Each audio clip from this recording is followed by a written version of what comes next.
이스라엘 자손이 이집트 땅에서 나온 지 2년이 되던 해 둘째 달 초하루에 주님께서 시내 광야의 회막에서 모세에게 말씀하셨다. 너희는 이스라엘 자손의 온 회중을 각 가문별, 가족별로 인구를 조사하여 남자의 경우는 그 머리수대로 하나하나 모두 올려 명단을 만들어라. 너는 아론과 함께 이스라엘 사람 가운데서 20살이 넘어 군대에 입대할 수 있는 남자들을 모두 각 부대별로 세워라. 오늘부터 민수기의 말씀을 드리도록 하겠습니다. 지난주까지 레위기에 대한 중요한 내용들을 제가 거의 다 말씀을 드렸고요. 세부적인 세세한 것들에 대해서는 여러분이 성경을 읽으시면, 믿음을 가지고 기도하면서 읽으시면 거의 깨달으실 수 있고 주님이 주시는 은혜가 분명히 있을 것입니다. 오늘은 민수기에 대해서, 민수기란 성경이 어떤 성경인지 큰 테두리만 먼저 말씀을 드리도록 하겠습니다. 출애굽기부터 보면 하나님이 이스라엘 백성들을 이집트에서 이끌어내셔서 시내 광야에, 시내산인 시내 광야까지 인도해 주셨죠. 그리고 거기에서 모세를 부르셔서 모세를 통하여서 성막도 짓게 하시고 십계명과 그 외의 모든 율법들을 이스라엘 백성들에게 다 주셔서요. 그 내용이 이제 출애굽기부터 레위기까지 다 기록되어져 있죠. 그 안에 제사법도 있고 정결법도 있고 여러 가지 말씀도 있습니다. 그리고 이제 레위기를 바로 뒤에 잇고 있는 성경이 바로 민수기인데, 이 민수기는 첫 시작이 이스라엘 백성들을 군대로 편성하라 이 말씀으로부터 시작이 됩니다. 이집트에서 나온 지 이제 1년이 지났고 2년이 시작되는 바로 그해 둘째 달 첫째 날부터 이 말씀이 주어졌어요. 그래서 민수기 1장 좀 전에 읽어드린 대로 보면 이스라엘 자손이 이집트 땅에서 나온 지 2년이 되던 해 둘째 달 초하루에 주님께서 시내 광야의 회막에서 모세에게 말씀하셨다라고 하셨는데, 그 내용이 뭐냐면 3절의 내용이에요. 너는 아론과 함께 이스라엘 사람 가운데서 20살이 넘어 군대에 입대할 수 있는 남자들을 모두 각 부대별로 세워라 라고 말씀하셨어요. 그래서 그 이스라엘의 자손들 각 지파별로 지도자 한 명씩을 뽑아서 그들이 모세와 아론을 도와서 이제 각 지파별로 하나님이 말씀하신 대로 군대에 입대할 수 있는 남자들의 수를 세워서 그것을 명단으로 이렇게 작성을 합니다. 그렇게 해서 민수기 1장 46절에 이 명령을 수행해서 끝이 났는데, 그때 명단에 작성된 총수가 60만 3,550명이었어요. 이 60만 3,550명 안에는 누가 포함이 되어져 있었냐면 20살이 넘은 남자입니다. 그러니까 여기에는 기본적으로 여자들이 빠졌고요, 이 숫자와 명단에는. 그리고 20세가 되지 않은 남자들이 다 빠졌어요.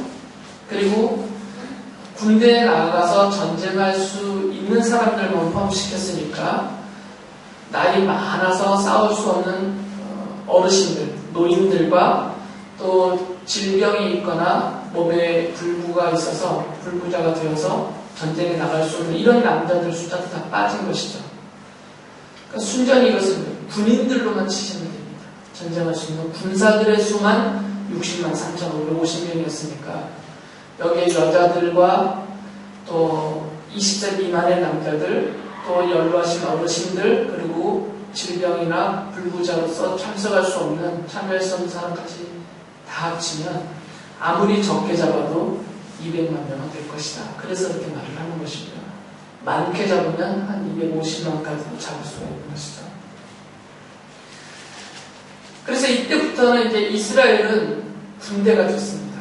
왜 그러냐면 민수기 1장 52절에 보면 이스라엘 자손은 각기 부대별로 각기 자기 진 안의 부대기를 중심으로 장막을 쳐야 한다라고 말씀하셨어요. 이제는 아예 각 지파별로 부대기를 만들어서 그 부대의 깃발을 세우고 그 깃발을 중심으로 해서 진을 치기 때문에 완전히 군대로 편성이 된 것이죠. 근데 이 중에서 이제 레위 지파는 뺐어요, 하나님이. 왜 레위 지파는 뺐냐면, 레위 지파에게는 성막과 거기에 관계된 모든 물건들을 맡아서 그들이 그것을 관리하고 이동할 때 짊어지고 가야 되고, 또 하나님이 이곳에 진을 펼치라 하시면 거기에다가 또 성막을 다 쳐야 되는 이런 일들을 하기 때문에 레위 지파는 따로 뺐습니다.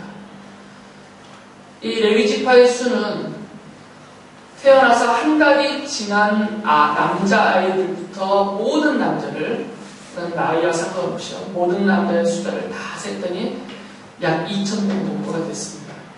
그러니까 22,000명, 약 22,000명 정도가 됐고요. 그러니까 전체 숫자에서도 이 레위 지파 숫자도 빠졌던 것이죠. 그리고 이제 진을 치면 이스라엘 백성이 머무는 곳에 진을 펼치게 되어 있는데 한 가운데는 성막이 있고요. 성막을 놓으면 이 성막을 이렇게 둘러쌉니다. 레위 지파 사람들이 성막을 놓고 레위 지파 사람들이 그것을 둘러서 진을 쳐요. 그래서 이 레위 지파 사람 외에는 아무나 함부로 성막에 접근하거나 성막과 관계된 물건들을 손대지 못하게 하셨어요.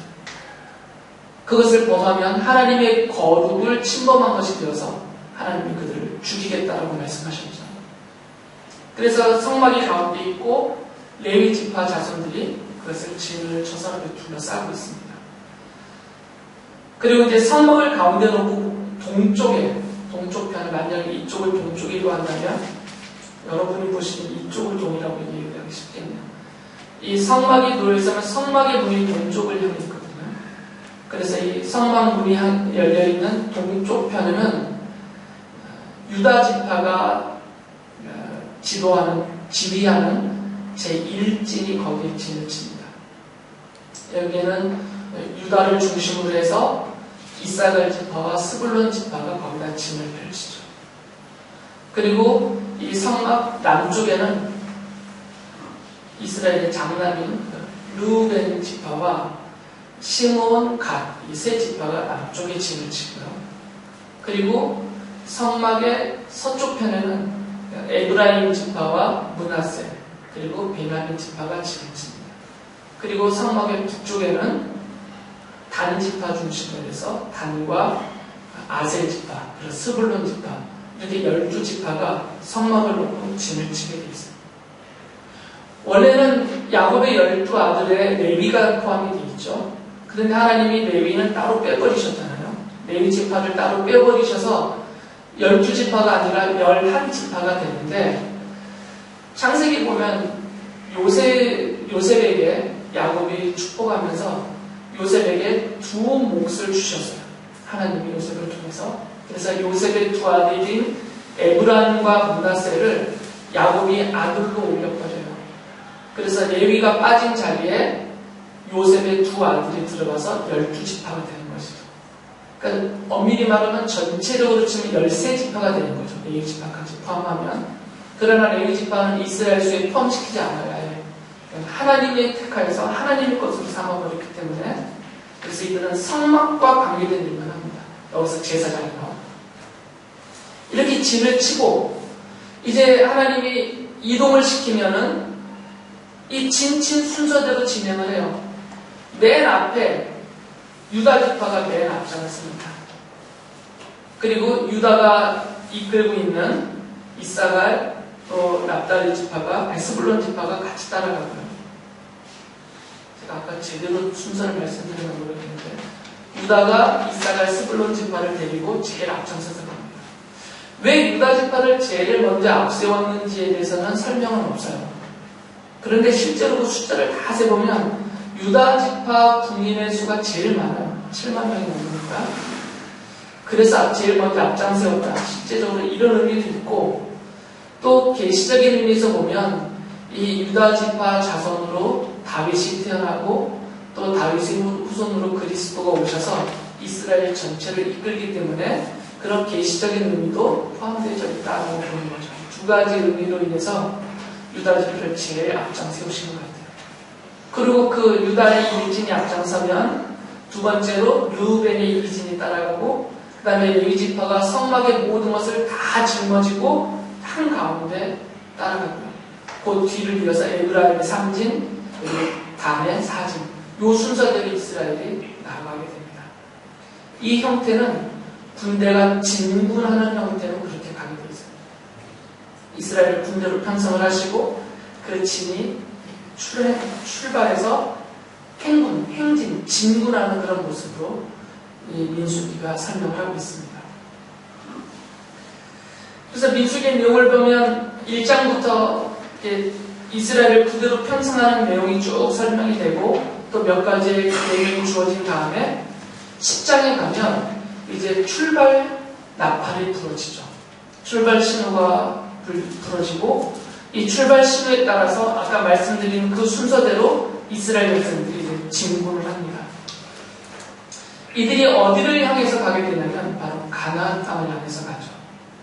이들의 목적지는 가나안 땅입니다. 그래서 이제 가나안 접경까지 이들이 도착을 했어요. 여기에 도착했을 때 하나님이 모세를 통해서 이 가나안 땅을 정탐하라라고 시키셨어요. 그래서 이스라엘 12지파에서 각각 지도자 한 명들을 뽑아서 이스라엘 12지파를 대표하는 12명의 정탐꾼이 이 가나안 땅을 40일 동안 두루두루 살피고 돌아옵니다. 이 살피고 돌아와서 이제 이들이 40일 후에 그 정탐한 내용에 대해서 보고를 하죠. 이 12명이 공통되게 말한 것은 무엇이냐면 이 가나안 땅은 참 좋은 땅이다. 하나님이 우리에게 주시기로 하신 이 땅이 이 젖과 꿀이 흐르는 정말 좋은 땅이다. 이건 12명이 똑같이 보고를 했어요. 그런데 이제 어디서 차이가 났냐면 이 중에 여호수아와 갈렙 두 사람이 있거든요. 여호수아와 갈렙 두 명을 뺀 나머지 10명은 뭐라고 보고를 했냐면 이 가나안 땅을 쭉 살펴봤더니 좋기는 좋지만 이미 이 땅에는 이 가나안 족속들이 성을 높이 쌓아놓고 또 그들이 아주 많고 수도 많고 또 이들의 정말 그랬는지 모르겠지만 이들의 덩치도 크고 도저히 우리의 힘으로는 이 땅을 정복할 수가 없다. 내가 스스로 그들을 보면서 나 스스로 느낀 게 뭐냐면 나는 그들 앞에 메뚜기 같다. 내가 이렇게 느끼고 왔더라고. 여러분이 똑같이 말했어요. 그러면서 그들이 보기에도 우리를 메뚜기처럼 볼 것 같다. 그러니까 이 가나안 족속들과 자신들을 메뚜기 비유를 한 거죠. 그래서 도저히 들어갈 수 없다. 라고 그들이 부정적으로 보고를 했어요. 반대로 이 여호수아와 갈렙은 똑같이 보고 왔는데 이 땅은 참 좋은 땅이다. 하나님이 우리에게 주시기로 약속하신 좋은 땅이다. 그리고 하나님께서 우리와 함께 하시고 하나님께서 우리를 인도해 주시면 얼마든지 저 땅을 우리는 정복할 수 있다. 이 가나안 땅은 우리에게 밥이다. 이렇게 보고 있어요. 하나님이 차려주신 밥이다 이거죠. 그러니까 들어가서 먹기만 하면 된다 이거죠. 정복할 수 있다는 거죠. 그런데 이스라엘 사람들이 이 두 가지의 정탐 보고에 대해서 어느 쪽을 받아들였겠어요? 당연히 숫자가 많은 10명의 보고를 들었겠죠. 이 여호수아 갈렙의 이 두 사람이 한 얘기는 받아들이지 않고 이 10명이 한 얘기를 고지고대로 받아들였어요. 그랬을 때는 난리가 났죠. 모세와 아론을 향해서 원망과 불평을 합니다. 우리를 이끌어내서 고작 우리를 이 땅까지 이끌어내서 저 사람들의 칼에 맞아 죽게 하려고 하느냐, 우리의 자녀들을 다 노력당하여 빼앗겨 종살이 시키려고 하느냐, 아주 난리가 났어요. 그러면서 돌로 쳐서 죽이려고 했습니다. 아무리 이 여호수아와 갈렙이 반대를 해도 아니다, 분명 우리는 정복할 수 있다, 하나님 우리에게 주신 밥이다라고 아무리 말해도 이들이 듣지 않았어요. 그래서 하나님께서 이들의 이 원망한, 이들의 믿지 않고 원망하는 그런 모습을 보시면서 하나님이 진노하셨죠. 심지어는 이들이 모세와 아론 필요 없고 우리 다른 지도자들을 뽑아서 우리 다시 이집트로 돌아가자 이렇게까지 말했거든요. 그래서 하나님이 그들을 향해서 진노를 하셨어요. 그러면서 민수기 14장 29절부터 보면 이렇게 말씀하십니다. 너희 가운데 20살이 넘은 사람으로 인구조사를 받은 모든 사람들 곧 나를 원망한 사람들은 이 광야에서 시체가 되어 뒹굴게 될 것이다. 나는 너희에게 땅을 주어 살게 하겠다고 손을 들어 맹세하였다. 그러나 이제 너희는 그 땅으로 들어가지 못할 것이다. 안 된다. 하나님이 막으셨어요. 그리고는 모세에게 이 백성을 데리고 다시 광야로 돌아가라고 하셨죠. 그냥 가나안 땅 들어가면 되는데 이들이 이같이 불신함과 이런 원망과 불평과 하나님을 향해서 거역을 해버렸기 때문에 너희들은 들어갈 수 없다. 광야로 돌아가라고 해서 하나님이 돌려보냈어요. 그래서 이들은 40년 동안 광야에서 생활을 하게 됩니다. 그러면서 이 민수기는 이들이 40년 광야에서 생활한 내용들을 쭉 기록하고 있는데 그 과정에서 수많은 전쟁을 치르죠. 이들이 지나가면서 네겝 지방을 지나가면서 호르마와 싸워서 그것을 점령을 하고 또 아모리 왕 시온과 싸워서 그 땅을 또 정복을 하고 바사랑 옥과 싸워서 그 땅을 정복하고 또 모압 평지에서는 모압과 싸워서 그 땅을 정복하고 이런 계속되는 전쟁을 치릅니다. 물론 그 과정에서도 여전히 그렇게 싸우고 정복하는 그 과정에서도 이 정복에 당연히 다 하나님이 이기게 해주시고 정복하게 해주신 것인데 이들은 여전히 믿지 않고 불신과 또 불평과 원망 속에서 계속 하나님을 거역하면서 지내요. 이제 40년이 드디어 지나서 민수기 26장에 보면 하나님이 다시 한번 이스라엘 사람들의 수를 세라고 해요. 똑같이 1장에서 그들의 수를 세라. 그들을 다시 군대로 편성하라고와 똑같이 한 번 더 하나님이 인구조사를 시킵니다. 그러니까 민수기는 두 번의 인구조사가 있어요. 시작과 끝에. 그래서 40년이 지난 다음에 두 번째 인구조사를 했더니 첫 번째 인구조사에 포함됐던 그 60만 3,550명 중에서 여호수아와 갈렙 2명을 뺀 나머지는 다 죽어버렸어요. 그리고 그때 그 20세가 안 됐던 그 어리고 젊은 그들이 다시 이제 약 60여만 명이 되어서 이 군대로 또 편성이 됩니다. 이것은 민수기 26장 65절에 보면 주님께서 그들이 광야에서 반드시 죽을 것이라고 말씀하셨기 때문이다. 그래서 죽었다는 말이에요. 40년 전에 그들이 가나안 땅에 그냥 들어가면 되는데 그들이 믿음이 없고 원망과 불평하고 거역하면서 하나님을 등졌기 때문에 너희들은 이 땅을 차지할 자격이 없다. 그래서 하나님이 돌려보내셨다. 그때 너희들은 이 땅에서 다 죽을 것이다 하신 그 말씀 그대로 실제로 그들이 다 죽었다 그 말이죠. 왜 이런 일들이 벌어졌냐면 이스라엘 백성들이 이집트에서 나와서 그들이 향하여 가던 그 땅은 아까 뭐라고 그랬어요? 어디라고 그랬어요? 가나안 땅이잖아요.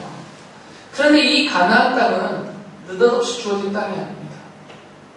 원래 좋은 땅으로 친다면 바벨론 땅이 훨씬 더 좋아요. 가나안 땅보다. 그래서 하나님이 이스라엘 사람들에게 제일 좋은 땅을 주셔서 제일 잘 살게 해주시려고 하셨다면 차라리 그냥 그들이 살고 있었던 이집트를 정복하게 하든지 아니면 바빌론의 땅을 주시든지 그랬으면 그 당시에는 이 두 땅이 제일 기름진 땅이니까 거기에 비하면 가나안 땅은 별로 안 좋은 땅이죠. 하나님이 그런데 이 바벨론 땅으로 이끄시지도 않고 이집트 땅을 주지도 않고 굳이 가나안 땅으로 그들을 이끌어 가신 이유는 이 가나안 땅은 약속하신 땅이기 때문이에요. 이 이스라엘 사람들의 조상이 누구냐면 아브람이잖아요. 하나님이 아브람을 택하여서 하나님의 백성으로 삼으실 때 하나님께서 아브람에게 하신 약속이 있습니다. 창세기 13장 15절뿐만 아니라 여러 번 반복되는데 하나님이 아브라함에게 말씀하셨어요. 지금 가나안 땅으로 데리고 오셨습니다. 내 눈에 보이는 이 모든 땅은 가나안 땅이에요. 내가 너와 내 자손에게 아주 주겠다. 그러니까 이 가나안 땅은 아브라함의 후손인 이스라엘 사람들에게 하나님이 주기로 약속하신 땅이에요. 그러니까 그 땅으로 가야 되는 것이죠. 하나님이 약속하신 대로 그 땅으로 그들을 이끌으셔서 이제 그 땅을 차지하게 해주시려고 하셨던 것이에요. 그러면 이제 여기서 질문이, 가나안 접경까지 왔을 때 왜 바로 들어가게 하지 않고 굳이 그 땅을 40일이나 정탐을 하게 하셨냐 이것이에요, 하나님이.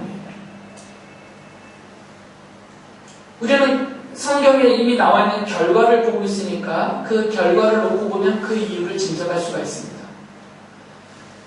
이 가나안 땅을 정탐하고 와서 그 정탐꾼들이 보고한 내용을 듣고 이스라엘 사람들이 어떤 반응을 보이느냐 이것을 드러내시려고 하셨던 거죠. 그냥 데리고 들어가시지 않고. 그들의 반응을 보니까 이들은 믿지 않았어요. 하나님을 믿지 않고 하나님의 약속을 믿지 않고 오히려 하나님을 거역했단 말이죠. 하나님이 의도적으로 이것을 드러내려고 정탐을 시켰다라고 볼 수밖에 없는 거죠. 왜 그러냐면 이 가나안 땅은 약속의 땅이에요. 하나님이 아브라함에게 약속할 때 그것은 아브라함이 단순한 혈통들에게 주겠다는 약속이 아니라 이것은 아브라함의 믿음의 자손들에게 주겠다고 하시는 이중적인 계시가 담겨져 있거든요. 그런데 지금 이들은 이미 이 가나안 정탐 이후에 받은 보고를 통해서 다 까발려진 거죠. 다 드러나서 이들의 믿음이 없음을. 아예 이들은 하나님의 약속 자체를 믿지 않고 있어요. 하나님의 약속을 믿지 않는 자들이 하나님이 약속으로 주겠다 하신 그 땅을 들어갈 수가 없는 거죠. 자격이 안 되는 거죠. 그래서 돌려보내신 것이죠. 그리고 실제로 이들의 광야 40년의 생활은 이들이 어떤 사람인지를 그대로 드러내서 밝혀 보여주는 그런 사건들이 연속입니다. 이 40년의 시간이 다 끝나고 가나안 접경에서 이제 모세가 죽기 전에 마지막으로 그 이스라엘 백성을 모아놓고 고별 설교처럼 하는 내용이 신명기예요. 민수기 다음에 나오는 신명기. 그 신명기에 보면 지난 40년을 회고하면서 모세가 이렇게 말을 해요. 9장 7절에 보면 당신들은 광야에서 주 당신들의 하나님을 얼마나 노엽게 하였던 것을 잊지 말고 기억하십시오. 당신들은 이집트 땅에서 나오던 날부터 이곳에 이르기까지 줄곧 주님을 거역하였습니다. 그러니까 이집트에서 나오면서부터 40년 지내는 동안 계속해서 이스라엘 사람들은 하나님을 거역했단 말이죠. 믿음으로 순종하지 않았고. 9장 24절에 한 번 더 이렇게 말합니다. 내가 당신들을 알게 된 날부터 지금까지 당신들은 주님을 거역하기만 하였습니다. 그러니까 이 이스라엘 사람들은 하나님의 백성이라고 불리워질 어떤 자격도 없었고 그런 믿음도 없었고 하나님의 약속에 대한 믿음도 없었고 기대도 없었던 사람들이에요. 그냥 마치 끌려 나와서 끌려가는 사람들처럼 그렇게 갔다라는 것이죠. 그래서 하나님이 그들을 못 들어가게 하신 것이에요. 그리고 40년이 지난 다음에 이제 이들은 다 죽었고요. 세대 교체가 됐습니다. 그래서 40년이 지나고 새로운 세대로 군대를 편성해서 이제 여호수아를 앞장세워서 요단강을 건너서 가나안 땅을 정복을 해요. 그 과정을 보면 물론 여전히 부족함은 있지만 광야의 그들의 1세대에 비교한다면 이 2세대 사람들은 훨씬 더 믿음이 있었던 사람들이에요. 하나님의 말씀을 순종을 해서 여호수아의 지도를 그대로 따라갑니다. 적군들을 앞에 놓고 우리가 할례를 해야 된다. 그래서 그들이 여호수아의 명령을 따라서 다 몸에 할례를 해가고 누워있어요. 3일 동안. 할례를 해가면 못 움직입니다. 그때 적들이 쳐들어오면 다 죽는 것이에요. 그런데 이들은 믿음으로 순종하고 있단 말이죠. 요단강을 건너야 돼요. 요단강을 건널 때 제사장들이 하나님의 언약궤를 앞장 세우고 제사장들이 발을 디디면 그 불이 갈라질 것이다. 너희들은 따라가라 할 때 그대로 믿음들에서 요단강을 건너갑니다. 첫 번째 앞에 있는 여리고성을 정복할 때도 하나님이 시키신 그대로 따라서 했어요. 성을 돌고 소리를 지르니까 성이 무너져서 정복했거든요. 이런 기록들을 보면 민수기에서 그들의 1세대 조상들이 보였던 그 거역했던 모습에 비하면 상대적으로 여호수아서에서 나타나는 이 2세대가 보였던 행동들은 훨씬 더 하나님을 믿고 순종하고 그 약속을 따라갔던 모습으로 비춰지는 거죠. 완전치는 않더라도. 그래서 민수기에서는 오히려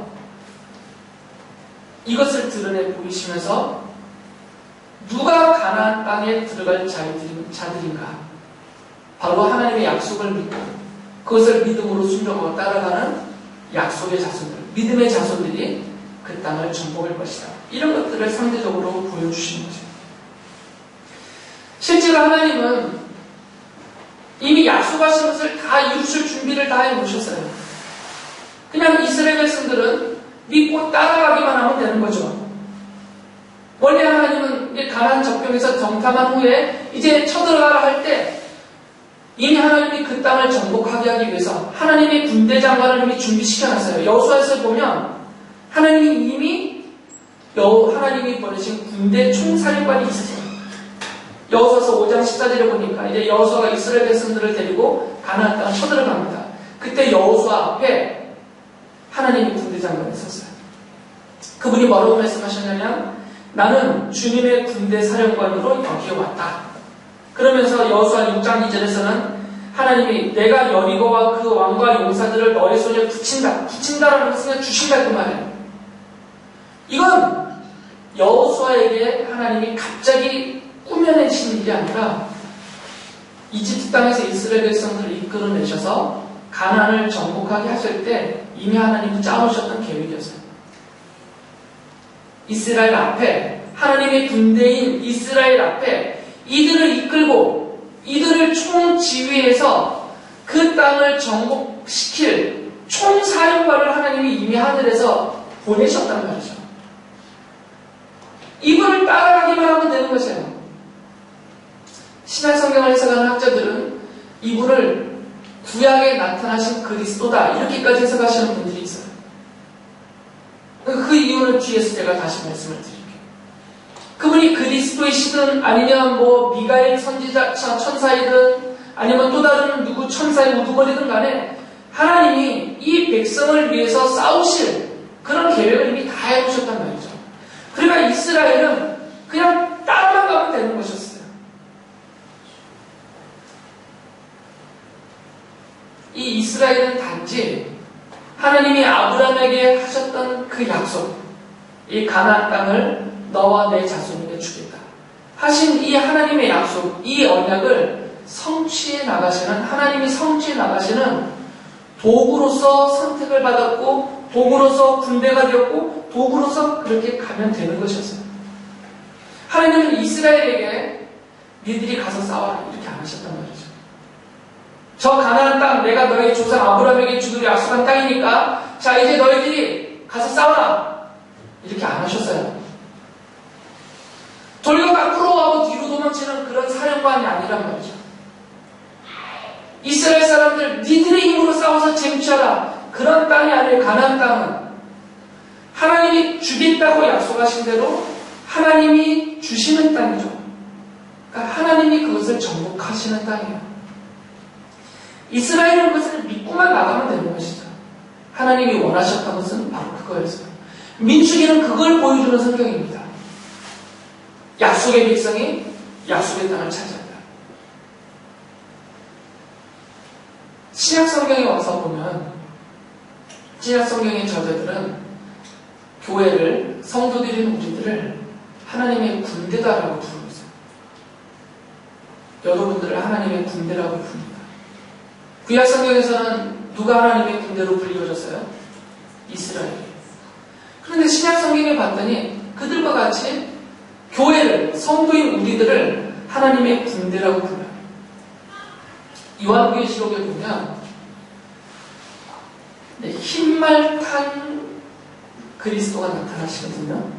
19장에 보면, 요한계시록 19장에 보면 이제 그리스도가 오세요. 이 그리스도가 이 세상을 심판하러 오시는 장면이에요. 근데 그리스도가 앞에 서 계세요. 그런데 그분을 따르는 무리들이 있는데 이 무리들을 가리켜서 요한계시록 19장 14절에 이렇게 말합니다. 지금 그리스도가 앞에 계시고요. 그리고 하늘의 군대가 희고 깨끗한 모시옷을 입고 흰 말을 타고 그를 따르고 있었습니다. 그는 그리스도세요. 그러니까 그리스도를 따르는 한 무리가 있는데 이 무리는 하늘의 군대, 하나님의 군대, 하늘의 군대로 불려지는 자들인데 이들이 입고 있는 옷이 어떤 옷이냐면 하얗고 깨끗한 모시옷이에요. 그럼 이 사람들이 누구냐? 이렇게 희고 깨끗한 모시옷을 입고 그리스도를 따라서 가고 있는 이 하늘의 군대로 불려지는 이들이 누구냐? 그 앞에를 봤더니 19장 앞에 부분에 보면 그리스도의 어린 양의 혼인잔치가 벌어지거든요. 예수 그리스도께서 신랑이 되시고 그의 신부된 자들을 부르셔서 혼인잔치를 벌이세요. 근데 이 혼인잔치에 참여하는 신부들, 그들을 가리켜서 이렇게 말합니다. 8절에 보면 신부에게 빛나고 깨끗한 모시옷을 입게 하셨다. 이 모시옷은 성도들의 의로운 행위다 라고 말씀하셔요. 그러니까 이 빛나고 희고 깨끗한 모시옷을 누가 입고 있냐면 성도들이 입고 있는 거죠. 그리스도의 신부인 성도들이 이 깨끗한 모시옷을 입고 그리스도를 따르고 있어요. 그리스도를 뒤따르는 이 성도들을 가리켜서 요한계시록에서 뭐라고 불렀냐면 하늘의 군대 이렇게 불렀어요. 다른 말로 하면 하나님의 군대라고 부른 것이에요. 이것은 이중적인데 우리는 최종적으로 하늘에 속한 자이기 때문에 하늘에서 하늘의 군대로서 그리스도를 따르는 삶을 살 것이에요. 그러나 이 땅에 있는 동안에도 우리는 동시적인 신분을 갖고 있기 때문에 시민권이 하늘에 있으니까 우리는 여전히 이 땅에서도 그리스도가 이끄시는 하늘의 군대, 하나님의 군대에 소속된 군사들이라는 것이죠. 이것을 바울 사도가 디모데를 부르면서 성도들을 향해서 이렇게 얘기를 했어요. 디모데전서 2장 3절에 보면 그대는 그리스도 예수의 훌륭한 군사답게 고난을 함께 달게 받으십시오라고 말했어요. 그러니까 성도들인 우리들은 군사다라는 것이죠. 그리스도를 따르는 하나님의 군대에 편성된 군사들이다 그 말이에요. 하나님께서 이스라엘을 하나님의 군사여 군대로 삼으셔서 하나님의 언약을 이루시는 도구로 사용하신 것처럼 지금 오늘 우리들을 하늘의 군대여 하나님의 군사로 우리를 삼으셨다는 것은 당연히 하나님이 우리를 통해서 하나님의 약속과 언약을 이루시고자 하시는 그 군사로 도구로 우리를 삼으려 하셨다는 것이죠. 우리가 그런 의미로서 하나님의 군사라는 것입니다. 하나님이 이스라엘 백성들을 군대로 이끄시면서 군사로 삼고 군대로 이끄시면서 가나안을 정복하고 가세요. 40년 동안. 그동안 이스라엘 사람들을 하나님이 다 모르셨어요. 하나님의 군대니까. 하나님의 군대이기 때문에 하나님이 먹이신 겁니다.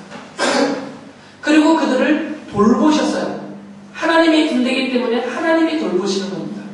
모세의 군대는 모세가 먹여야 되고 모세가 돌봐야 돼요.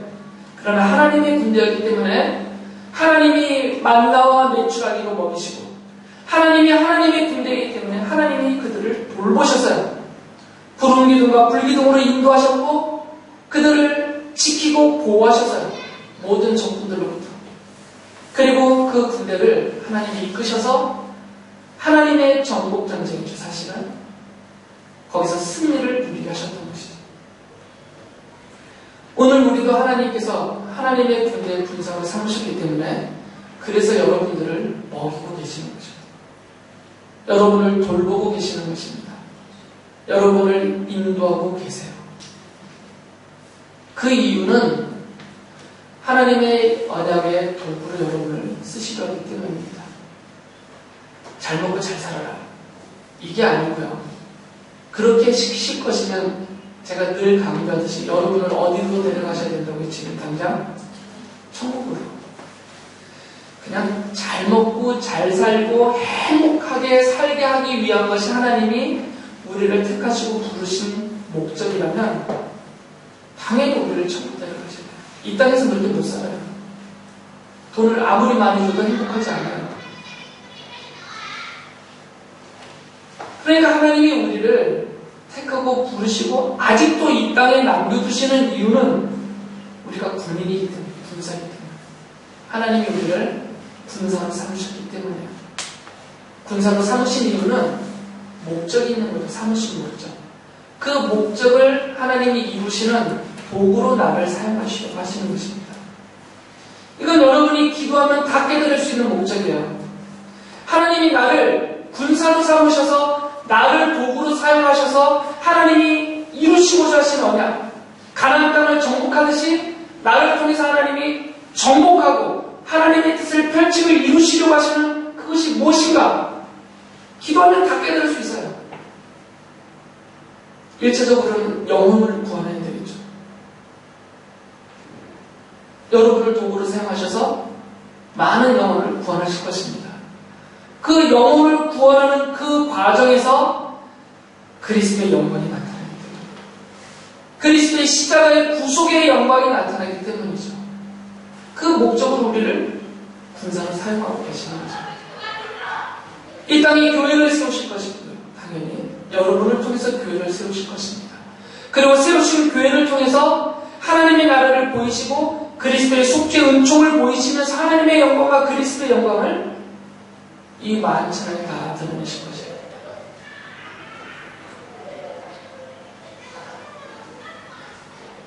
단순하게 아까 말씀드린 것처럼 정말 단순하게 잘 먹고 잘 사는 것에 있지 않습니다.